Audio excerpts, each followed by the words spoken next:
Meister, the BitcoinMeister, the Disrupt Meister.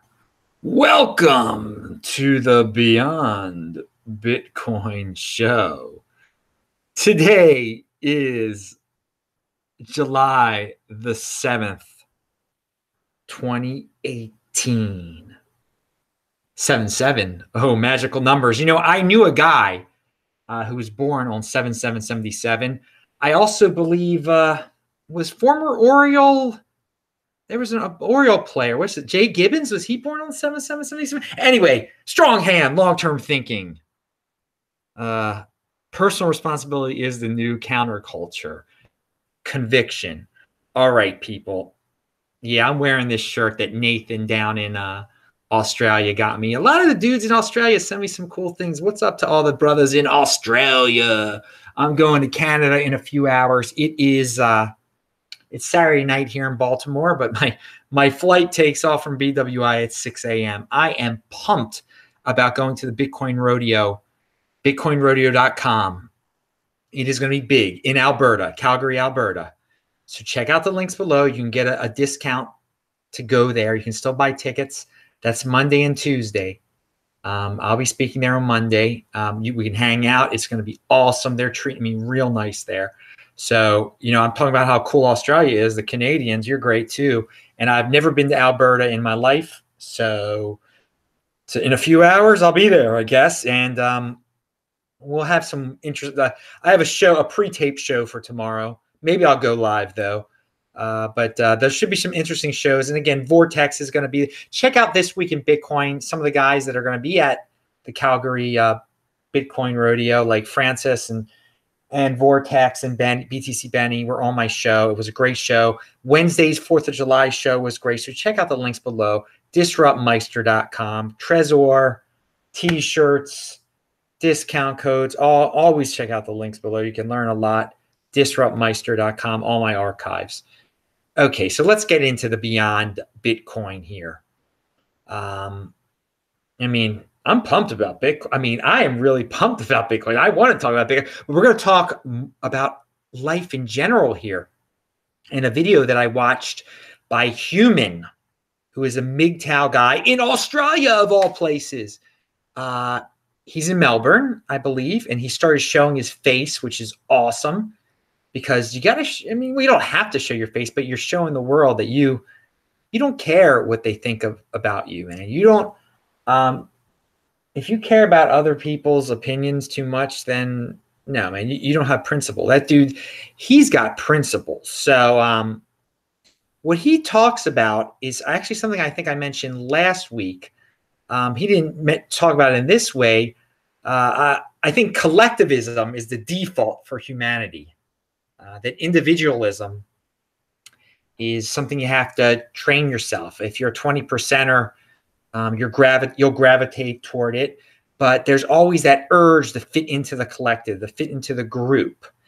And so this video by Human, it's deep. So it's linked to below. He's talking about the survival of the species or the survival of oneself. What should you be focused on? What should your prime directive be? And he puts it pretty nicely. You should care about surviving personally, but you can do that in a responsible way without harming others. And that will lead to the betterment of the species, the survival of the species. So, I mean, you shouldn't do something just because everyone else is doing it and they say, well, this is going to make humanity better. This is the way it is. You must be this way. You must procreate by the time you're, if you're a guy, by the time you're 25 years old, or by the time you're 32 years old or something. No, because you have to have as many kids as possible, and you should just get married. Don't worry about the financial issues that it might cause or the legal issues. You know, just do it. You have to. It's what the group does. Humanity will survive. You're gonna act. No. You can't think. Again, I said last week, so people can have greater goods but it's not necessarily your greater good, and they don't have to force their greater good onto you.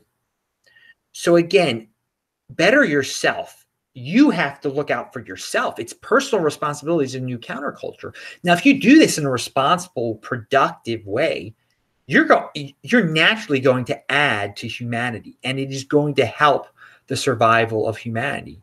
Again, if 20 percenters do their thing and are productive, it will add the benefits, the inventions, the innovations that will be gifted onto humanity from the 20 percenters will help humanity, will help us get off this rock.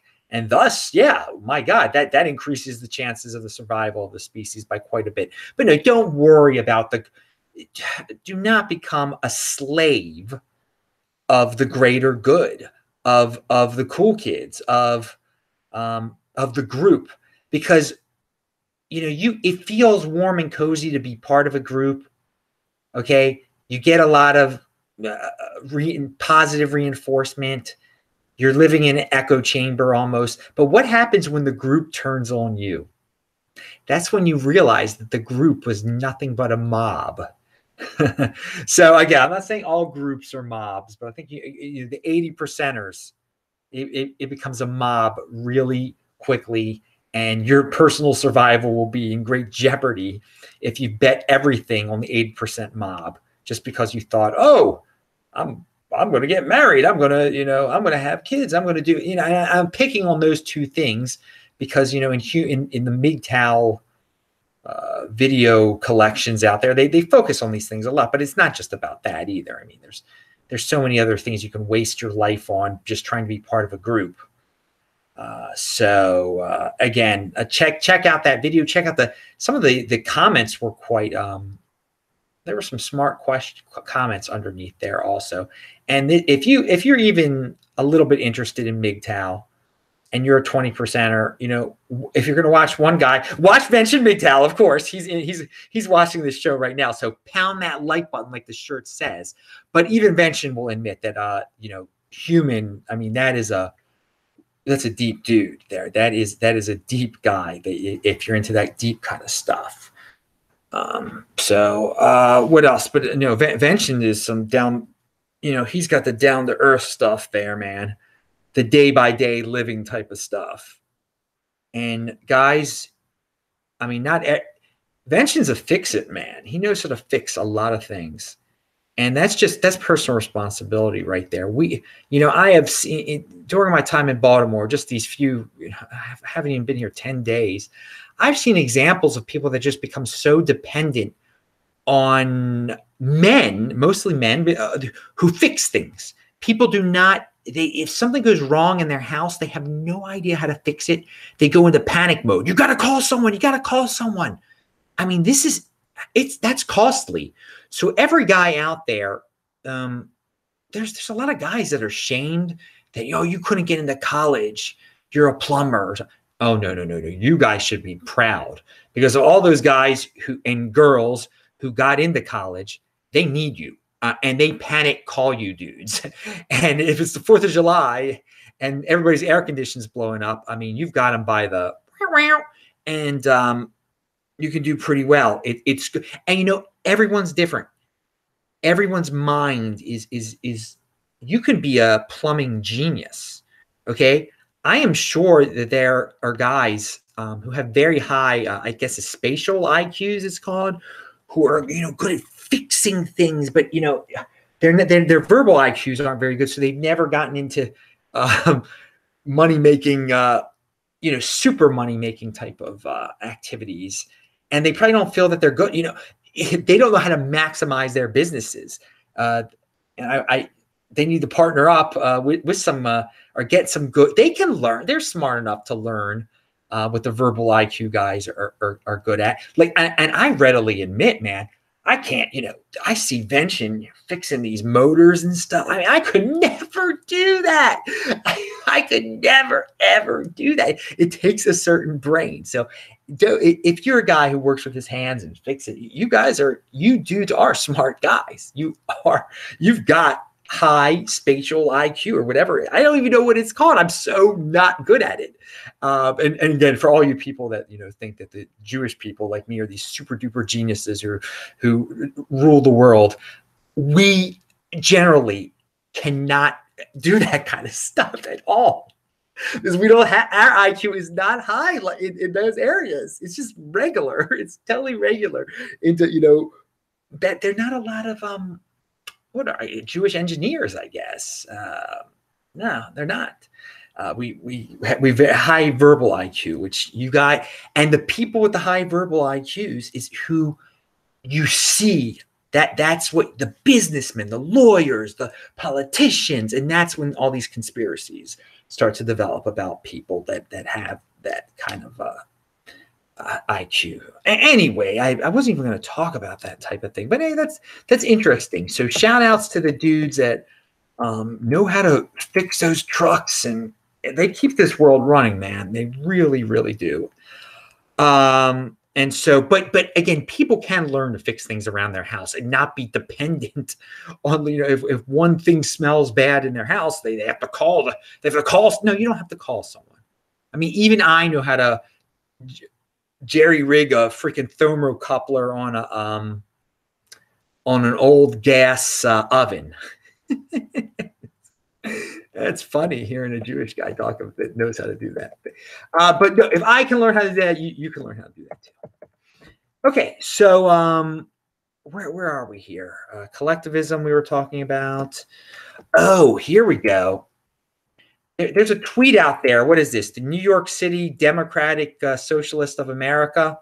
I learned this on Ben Shapiro's Daily Wire show.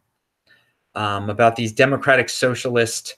They want to abolish ICE, profit, and some other things.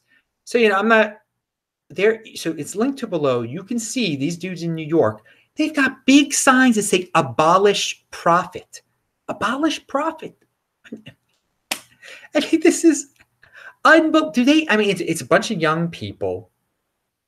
And it just shows how naive you can be when you're young. Okay. And it'll be very interesting if the Democratic Party, and again, don't get obsessed with politics, but if the Democratic Party, because this Hispanic woman just got elected in New York, she's going to become a congresswoman, and she's really is a socialist. And, her backstory is hilarious, actually. And she only won because she has a Hispanic last name, and she's in a Hispanic district. I don't think they were really thinking like, oh, she's a socialist. They were like, she's got a last name, we're tired of this old white dude. Let's get this young, hot Hispanic girl. We're Hispanic. I mean, that's the way politics, that's sad how people pick their leaders. I'm not saying that's good, but I'm not saying she won because she was a socialist either. But, we see the Democratic Party kind of trending towards socialism. Bernie Sanders, readily admits he's a socialist, and he could become president for all we know. So, and he probably wants to abolish profit. But it's, what, guys, it's not the end of the world if that happens, if the Democratic Party becomes a socialist party or Bernie Sanders becomes president. You just move. You position yourself. You get into the overlay where you don't have to fit in. There's always going to be the 20%ers out there who aren't into this collectivist nonsense. Who will be into Bitcoin.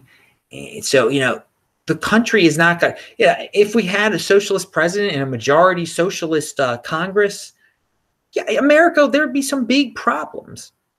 And if they start confiscating wealth, we just move, take our trésor and go somewhere else.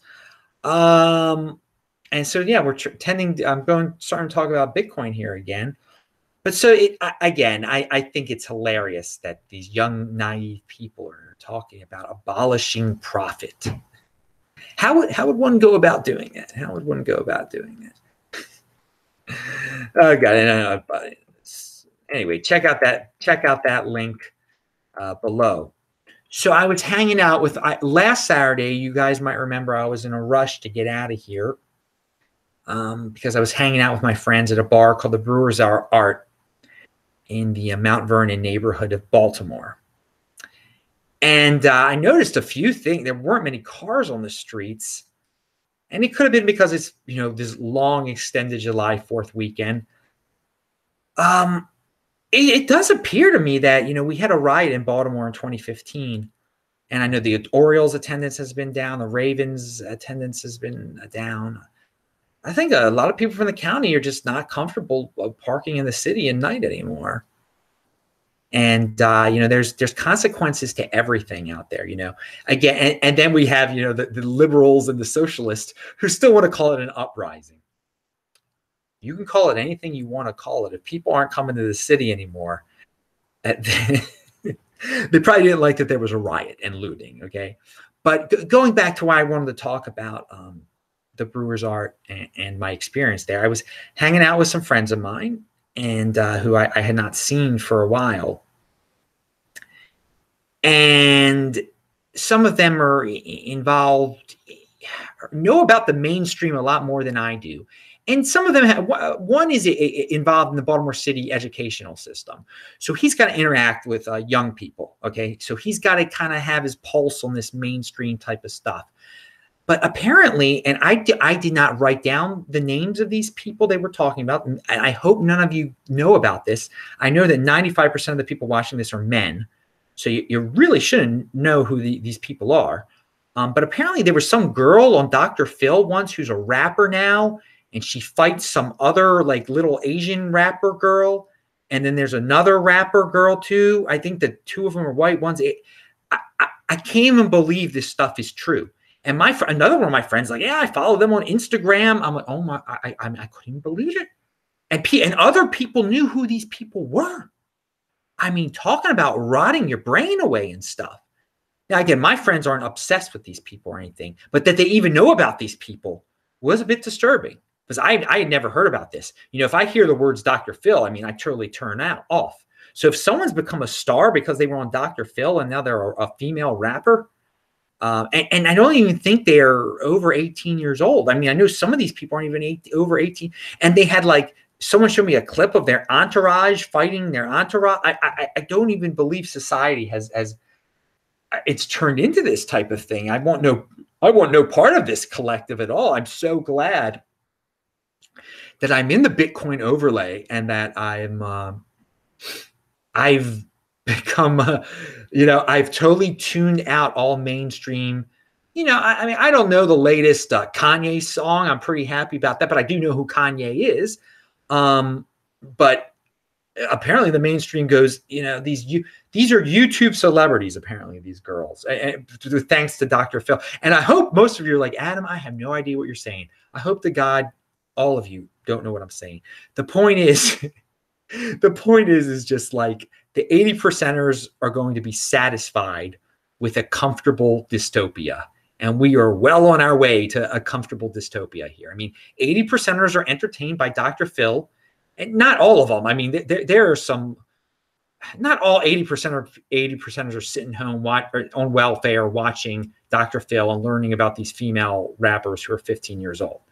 Okay, but it adds to that comfortable dystopia when people get to live lives like that, when they get to become obsessed and follow these Dr. Phil stars. That we're living in a time of that the system will be able to continue with these bread and circuses. Okay, these are ridiculous bread and circuses we're talking here. So again, remember, guys, individualism is the achievement. That collectivism is the default. I mean, if you do not better yourself, you'll just fall into that and you'll want to fit into the group mainstream society. And that's what mainstream has apparently become. And, also at the bar, my friends started talking about sports a little bit. And then other guys, there weren't too many people at the bar. Again, it was a Saturday night. You'd expect so many more people there. But so other people heard my friends talking about, whatever they were talking about. And they start chanting in, about their sports and their basketball team and LeBron. And I mean, I can't. And again, I know about sports and stuff. But I mean, they all of a sudden, the people who were upstairs on that floor with us at the Brewers Art just became very enthusiastic. Just it woke them up. Sports. Yeah, I wish they. I mean, I'm just thinking to myself, and I got my Bitcoin shirt on the whole time. But not everyone can get into it, man. But the option is out there. In fact, it's right in front of all those people's faces. I'm walking around with my Bitcoin shirt on, and they're talking about LeBron and rappers, female rappers on Dr. Phil and stuff. And then they actually started talking about rap history, the bouncer and my friends. Again, none of them have it's personal responsibility. You know, they have no, and none of my friends complain about not having Bitcoin. In fact, one of them actually has a little bit. One of the guys who was there because of me. But again, another one of my friends, he says he's lived vicariously through my Bitcoin adventures. It's too risky for him, but he likes to see that I'm doing well with it. Which he's a good friend. He likes to see me doing well. I wish he. You know, I've been telling him, I have an email from 2014 where I say, hey, man, or 2013. I think I read it on another show telling him, you got to get into this Bitcoin thing. I just got 2 of them. Whatever. He knows who those he follows the female rappers on Instagram. He's doing all right for himself, though. Okay. He's not, I'm just pointing out to all of you guys that there's a huge chunk of the world who know who those female rappers are that I cannot even properly describe. And that's part of the comfortable dystopia that none of us should want to be a part of. So yeah, here we go. Here's a line that I thought of. 80%ers are the stupid glue that keeps the system working and slowly makes them poorer and more dependent. Okay, there you go. They don't realize that the inflation makes them, and then buying all these ridiculous things that they're in debt.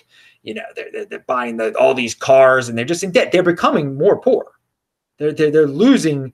They're not gaining any value here. They're totally losing it, and it makes them much more dependent on the government. So when the government, you know, it says, you know, your Obamacare is going to get cut, or you're not going to get your Obama phone, they're going to get really angry. I mean, you don't want to be that pathetic. Who wants to be that? It's pathetic. It's pathetic. But again, they can do what they want to do, as long as it's not hurting me. And again, the taxes, you know, me being forced to pay taxes to support these people, yeah, that is hurt. But you, again, just buy and hold your Bitcoin. You're not being taxed. And hey, you can move to Puerto Rico eventually, and that's when you sell your Bitcoin, and you don't have to pay the. Again, I'm not a tax advisor. Don't take my word on that stuff. Look into it yourself. But again, personal responsibilities. If things ever get so horrible in America, then we'll move. But you know what? I think the powers that be, they understand. You know, they can keep on sucking away at the 80%ers, but they can't go too far on the 20%ers. Now that Bernie Sanders, who knows? Maybe one day. I don't know. I'm not too worried about Bernie Sanders or that hot Hispanic woman from New York who's was a bartender, who's now going to be a congresswoman. Okay, but let's go back to the stupid glue that keeps the system working, the 80%ers. And the dollar is king for those people. And the dollar is king all around this planet, actually. And I know a lot of you guys are like, the dollar is going to be, again, it's the welfare dollar. That's what supports this thing. The 80%ers in the United States love it. They support it. They get paid by it willingly. They're not going to leave it.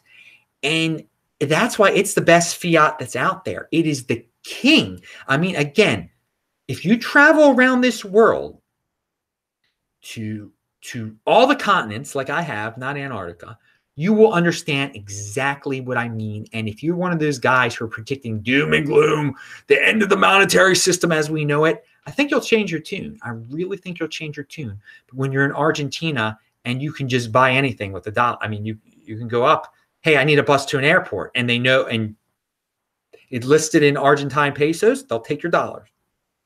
That's it. I mean, again, as Americans, can you imagine being somewhere in America and saying, hey, I need a bus ride. I'll give you some euros. They will laugh at your face. They might even call the police on you for all I know. And they won't know what a euro is here in America. But so this was all a lead up to Sandman's video where again, Sandman is a MGTOW who he's got some good advice, but he really thinks that America as we know it, or the Western world, is there's going to be a collapse and that men are going to have to start again. No. There's not going to be a collapse because the 80%ers are very happy with female 15-year-olds rappers fighting each other on Instagram. Okay? They're happy with the dollar. Everywhere around the world, the dollar is worshipped. They can keep on printing them. It'll still be better than everything out there, basically. But not Bitcoin. Again, so all of you, some of you are saying, like, Adam, why are you even saying any of this stuff? You're supposed to be a Bitcoin fan. I am. Because when you're into Bitcoin, when you're valuing your wealth in Bitcoin, when you're actively protecting your wealth instead of going with this 80% wave, getting stuck in the stupid glue, they're slowly going down. You're going up in value at an incredible pace. I mean, you are becoming a really wealthy, and really you have freedom, and you get to start a channel like this because you got FU money and you can just say whatever the heck you want to, and you end up going to Calgary in a few hours. But seriously, so I don't. So Sandman, again, he goes into these rants, not rants. He doesn't rant. He's got a very monotone voice, and he's Canadian actually. But he goes into a video that just, it always seems like, yes, so when society fails, and then so he's talking about this Orlov guy, Dmitry Orlov. So I linked to Sandman's video, and I linked to Dmitry Orlov, who's been predicting the collapse of society for so long, and they're not correct. It's doom porn. It's useless. It's not happening. And it's because of the stupidity of most people. It's because of the satisfaction of the 80%ers are satisfied. They're not all stupid. A lot are not intelligent people, okay? But they're satisfied with the way things are. They're not going to complain. They focused on the survival of the species, so much so that now they got a wife and a kids. They got to make sure they keep on paying that mortgage for that wife. And they got to make sure their kids go to a good public school. So they might have to sell their house and move to another neighborhood once their neighborhood becomes bad. Okay. You get caught up in that whole thing.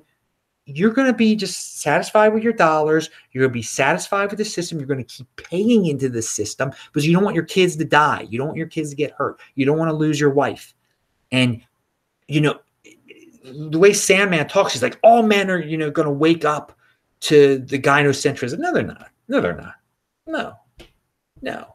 I mean, I can scream from the, every MGTOW out there can scream about how, financially risky the system is, but still the majority of dudes are going to participate in it. If 20% don't participate, that's great for those 20%. They're going to be. So again, it's about personal responsibility. Don't worry about, the thing, we have to wait until society falls apart. That's when my life is going to get better. When other people are single like me. No. They're not going to be single like you. If you're single, for whatever reason, go with the flow. Do what's best for you. Try to improve your life. Don't wait for the collapse here, okay?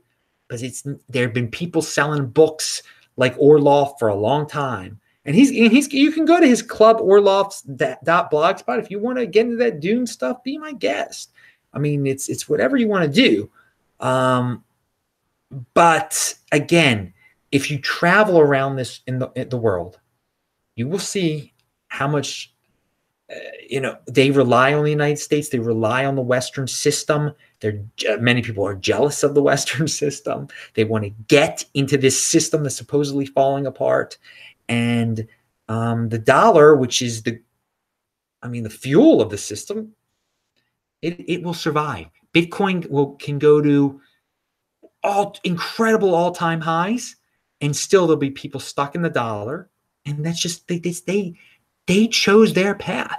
They went their own way, which is which is collectivism, which is the default, which is the survival of the species. They don't care about the survival, their personal survival. They just want to fit into the group. So all these things that I've talked about tonight are actually quite intertwined. And Henry Law just sent me 25 Hong Kong dollars in the super chat. The world has ended already. Governments have covered that up. Sarcasm. And you know what? And it is sarcasm, but he's kind of right that the system is the system. And the bread and circuses make everybody happy with the system. And on top of the system, you can do whatever you want to do in the Bitcoin overlay. Okay. But it takes a certain individualism to create a rebellion that would take down the system. Okay. And those 80%ers, they're not rebellious people. They know how to virtue signal rebellion. They know how to be posers, but they're just fitting in. They're just fitting into the collective. So, you know, everyone talks about the masses are going to riot and bring socialism, bring change, and then the men will rise and create a new patriarchy. Come on, guys, fix your own selves. Fix yourselves on the inside first. Make yourselves better, because if you become blindly obsessed with the collective, you'll just become a cog in the machine. Better. Let your prime directive be bettering yourself. All right. What else did I want to say? I got a suit. I got a suit at K&G Men's Warehouse. I'll wear it on Rosh Hashanah. I'm not bringing it with me across the world here. I'm not going to be back in Baltimore until September for Rosh Hashanah, but it cost me like $150. It looks pretty nice. It was like a Calvin Klein suit. I mean, not that I care about brands, but then I went to the dentist, and the dentist cost me more than my suit cost me. So the suit cost me under $150. The dentist cost me a little over $150. Now, what does that say? And my teeth were great. The dentist just praises my teeth because I floss. Again, you guys got to floss. There's your health tip of the day. All right. At the very least, floss and brush your teeth twice a day. Wait, and after your last meal, I only have one meal a day anyway. After your last meal, wait an hour, and then brush your teeth and floss. And that's it, okay? And your dentist will be happy with you. And so, again, some dentists are like, they try to upsell you so much. They're always, Adam, you need to have an x-ray. You haven't had an x-ray in so long. And no, I don't do x-rays. They're like, oh, the radiation is, I don't know. I don't want that. I don't want that. I don't trust that thing, okay? And some of you are going to say, oh, that's crazy. Whatever. I just remember as a kid when they used to do that to me for my, getting my braces. Why would the female nurses always leave the room? Okay. All right. Because they don't want birth defect. I mean, it's not, if you don't need to have, if your teeth feel fine and you properly maintain your teeth, you don't need them putting some x-ray machine up to your darn head. Okay. Up to your brain. Just that's off-putting to me, to have that thing right up to your head like that. But anyway, some of these dentists, they try to upsell you so much. Like, get the x-rays. You really need the x-rays. You really can't tell how your teeth are. Again, if you're not maintaining your teeth properly and you're in pain, yeah, you're probably going to need an x-ray because you got to find out what it is. But if you maintain correctly, and again, I only brush with baking soda, dudes. None of that fluoride toothpaste or whatever. And again, I don't do that fluoride toothpaste because it lists all the chemicals that are in it. It's ridiculous. I don't know what that stuff is. I know what baking soda is. It's pretty darn simple. Again, and don't eat junk food either. But again, the medical system, and I don't have dental insurance, so I just pay the $150. It's no big deal. It's, you go twice a year. I don't even go twice a year. I go once like every 9 months. I don't need to go twice a year. I go once every 9 months or so. That's not a big deal to pay $150.